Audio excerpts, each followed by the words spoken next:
Not too long ago, you probably weren't thinking all that much about electronics disposal.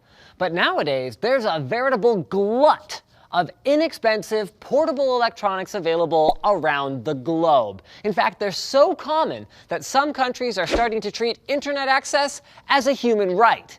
And like anything else, our electronics wear out over time, or at the very least, become embarrassing when something better comes along, which can take a surprisingly short amount of time. I mean, think about how often smartphones get updated. So what happens to all this stuff when we're done using it? Does it all go to some retro tech museum in the sky when we throw it away? Unfortunately, no. Much of it simply gets buried in landfills when people throw out their old modems or whatever else, along with banana peels and that clown toy that Sally never wanted to play with for some reason. But as you might guess, most electronic waste, or e-waste, isn't biodegradable and even contains toxic metals like mercury and cadmium, as well as other not-so-good chemicals that can leach through landfills and end up in groundwater. Not a great situation. I mean, even if you don't think of yourself as a tree hugger, you're probably not a big fan of mercury-flavored coffee. So lots of folks then opt to recycle their e-waste instead of just tossing it in the trash. But how exactly does electronics recycling work? Well, sorry to bust your happy carbon neutral bubble, but the inconvenient truth is that it often doesn't. Although there are lots of places that advertise electronic waste disposal, much of it doesn't actually end up disposed of properly at all. Instead, much of it is shipped off to poorer countries for reclamation, where things like circuit boards are literally set on fire or dunked into acid so the workers can go dig through it afterwards and recover useful materials such as copper and gold. So as you might be able to guess then, there are lots of toxic fumes that get released when electronics are burned, which has created serious health problems in impoverished areas that are economically dependent on this kind of dangerous manual labor.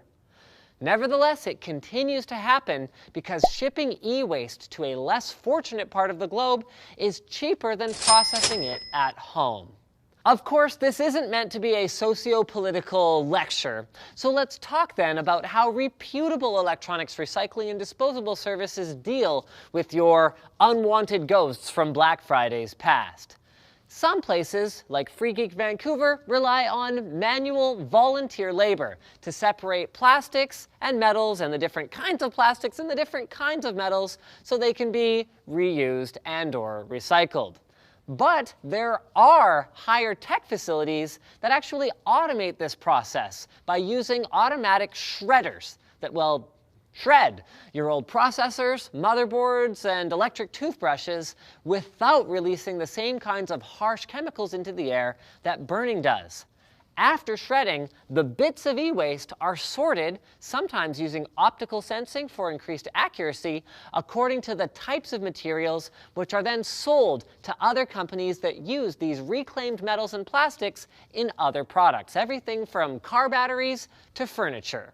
Of course, if you have something that's outdated but still functional, it's usually better to find a way to reuse it rather than recycling it, so you can sell or donate it to an organization, again, like Free Geek here in Vancouver, that specializes in refurbishing old electronics and computer hardware.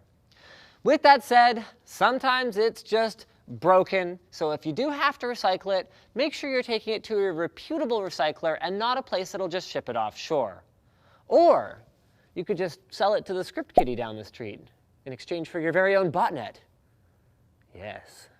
Speaking of selling things, do you have a small business? Are you racing against the clock as a freelancer doing like computer work or like running a dance studio out of your garage or whatever it is that you're doing? It's challenging. But thanks to the power of the internet and FreshBooks, You can spend more time doing your work and less time figuring out how complicated accounting software works. FreshBooks has been redesigned for the way you work, and it's the simplest and easiest way to be more productive, more organized, and, perhaps most importantly, get paid more quickly. You can create and send professional-looking invoices in less than 30 seconds. You can set up online payments with just a couple of clicks and get paid up to 4 days faster, and you can even see when your client has seen your invoice and put an end to the guessing games. So FreshBooks is offering a 30-day unrestricted free trial to our viewers. To claim it, just go to freshbooks.com/techquickie and enter TechQuickie in the How Did You Hear About Us section. Thanks for watching, guys. Like, dislike, check out our other channels, leave a comment with video suggestions, and don't forget to subscribe.